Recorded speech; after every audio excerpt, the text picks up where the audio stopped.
Well, it is just before 9 p.m. We're in the Walmart parking lot in the middle of nowhere, Wyoming. Tara and I are currently on a bit of a cross-country road trip back out west.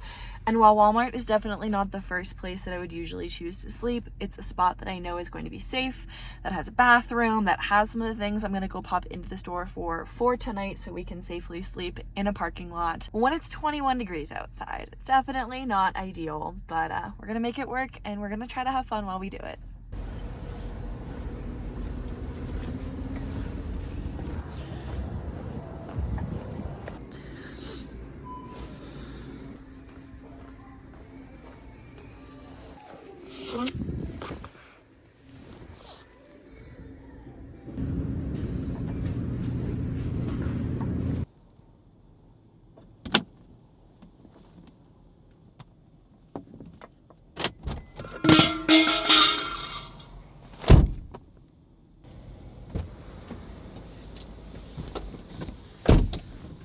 Alright, this feels absurd. From the lighting to the terrible window cover because I didn't have any of the internal ones, to this lighting situation, which we don't really need a ton of light because we are under the outdoor like overheads, but enough, hopefully, to feel a little more secure. It's 9 o'clock and I still have not had dinner, so I picked up this chow mein bowl, which I'm going to have. Tara, on the other hand, has been refusing her dinner tonight because I think she's confused as to what we're doing and where we're going. So I'm just gonna go ahead and let her sit on that while I heat up some water. Hopefully we'll both get some good food in us, that way we can get some good rest tonight. It's not an ideal sleeping or living situation. I'm definitely jealous of the vans in the parking lot right now and missing the truck camper dearly, but it works. We're gonna make it work, and in the car at least, it's not too cold yet. So fingers crossed that stays the case.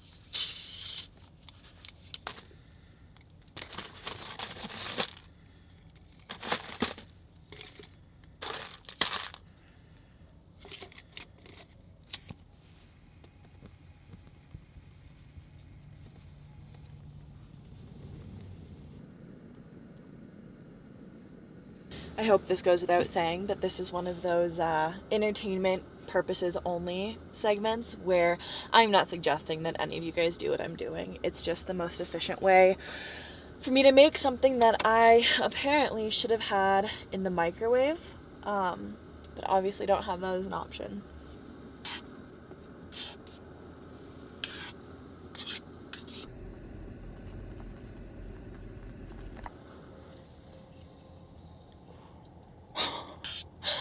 That was really close. Okay. Now that we've officially steamed the entire car up, I'm gonna go ahead and transfer this very carefully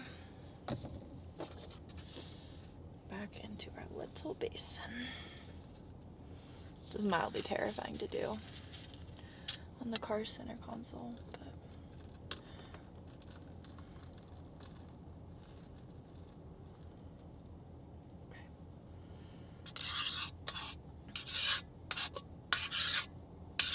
I'm gonna go ahead and move this fire hazard outside before I cause actual damage in here.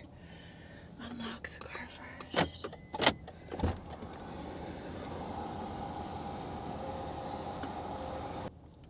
Well, it smells terrible, so that's not a great start.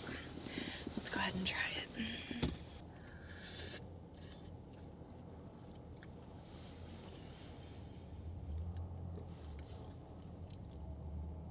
Honestly, I've had much worse. And I'm eating hot food that I made in my car, so it could definitely be worse. Honestly, y'all, I'm so tired. I don't even want to eat this now. I drove 8.5 hours today, I think, left from Denver. And now I'm on the edge of Wyoming, about to cross into Utah, with a lot more driving over the next couple of days that I still have to get to. So the fact that I'm already kind of over it is not a good sign. I got about 75% of the way through, which feels like a win. But I am full, and that is not that great. Don't recommend, honestly, the chow mein in a box from Walmart, in case you were wondering. I'm gonna go ahead and throw away my trash and get the front space a little bit more organized. I'm gonna move Tara's food box thing up front, so that way we have some more space, and then we're gonna get situated for bed tonight.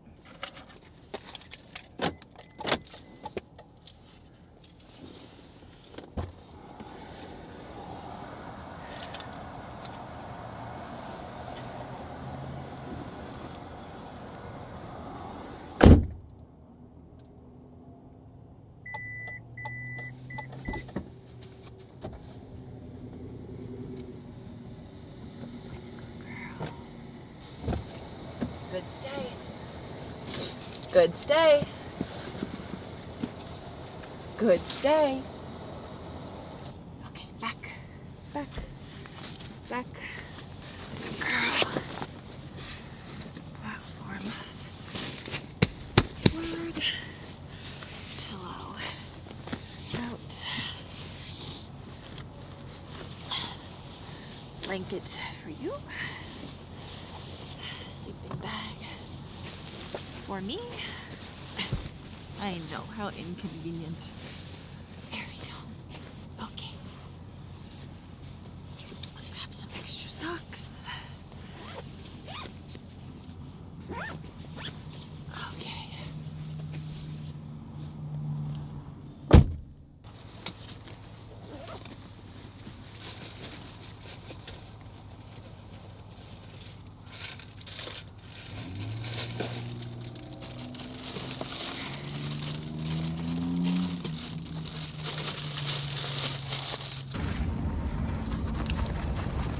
Can we go potty? No, we're not gonna go play.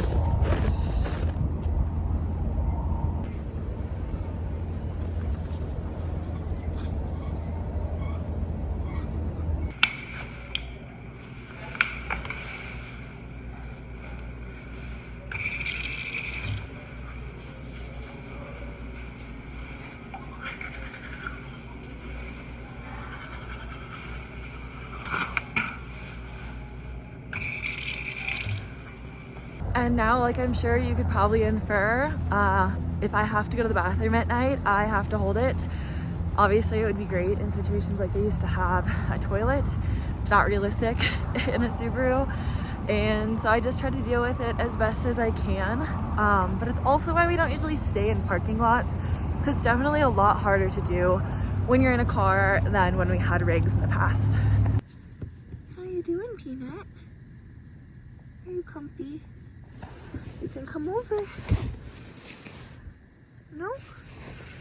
Okay. Okay, real talk. The more little trips like this that I'm now starting to go on again, since like being back in Colorado and then going back out on road trips to California, I have seriously been missing having a rig. And right now it's not practical, it's not needed. It would be a nice to have, but on nights like tonight, I am still grateful for all the things that the road taught me, how flexible it made me, how okay with a little bit of discomfort it made me. Because I think back to myself when I was, I don't know, 21 or 19 maybe, when I was younger. And back then, I guess I was okay with being uncomfortable, but I just hadn't done it enough. And now I don't even question where I'm sleeping or if I'm getting a hotel. It's just immediately I have the resources and the things that I need to be comfortable and safe, and for Tara and I to sleep soundly and carry on our way. And I'm just feeling really grateful for that right now, because this is definitely not a comfortable situation. It is 17 degrees outside right now, but we're toasty in here. We have a bed, a pillow, a jacket. Tara is over there wrapped up in the corner. There's plenty of space still up here on the bed, and we're making it work. All right, I'll see you guys in the morning.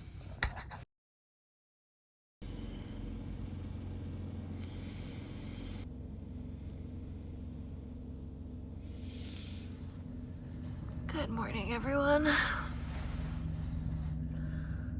Oh, it's like 7:20. I really, really have to go to the bathroom. So I'm gonna brave the cold and get my shoes on, and then I'm gonna come back and start warming up the car because the amount of ice on our windows right now, it's bad.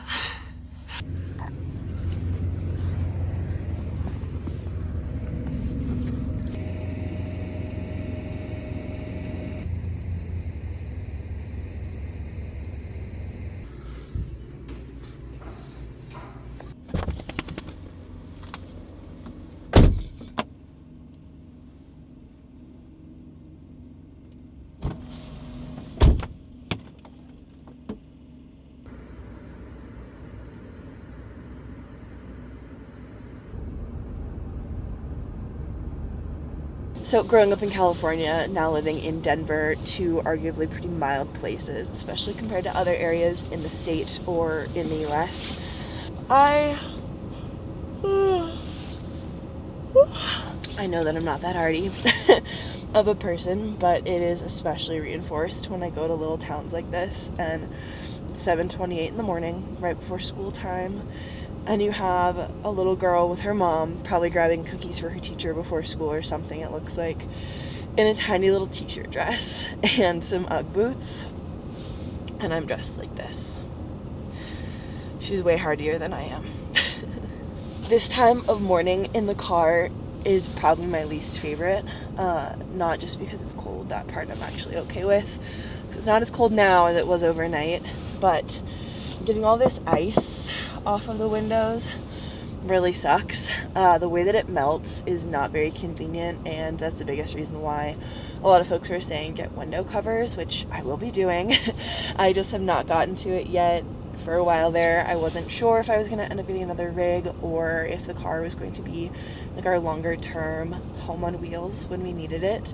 And because that does seem to be the case, I think it's time I need to invest a little bit. They're going to be like $150, but hopefully they'll be high enough quality and well fit enough compared to what I've made in the past, which is great, a great DIY option, but just never lasted. So I ended up having to replace them.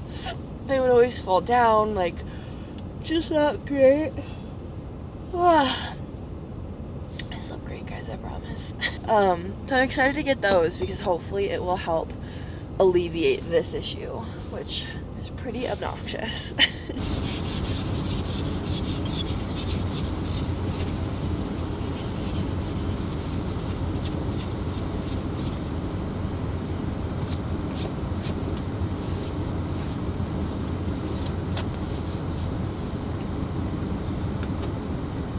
That was an eventful, cold first night, but ultimately I think it went really well. Not that ideal in terms of scenery.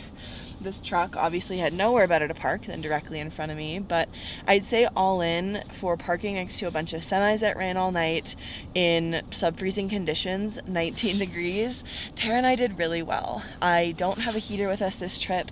We just have our blankets and our sleeping bags, and so far it's going pretty well, which gives me confidence for the next few days as we continue to head west. In the meantime, I hope that you guys enjoyed this very realistic, very raw, and fairly unedited cut of what it's actually like sleeping in a car in a public parking lot. Probably not as glamorous as a lot of you guys were thinking, but in my opinion, worth saving the probably $200 in hotel fees and a lot more fun too. All right, I'll see you guys next week. Bye.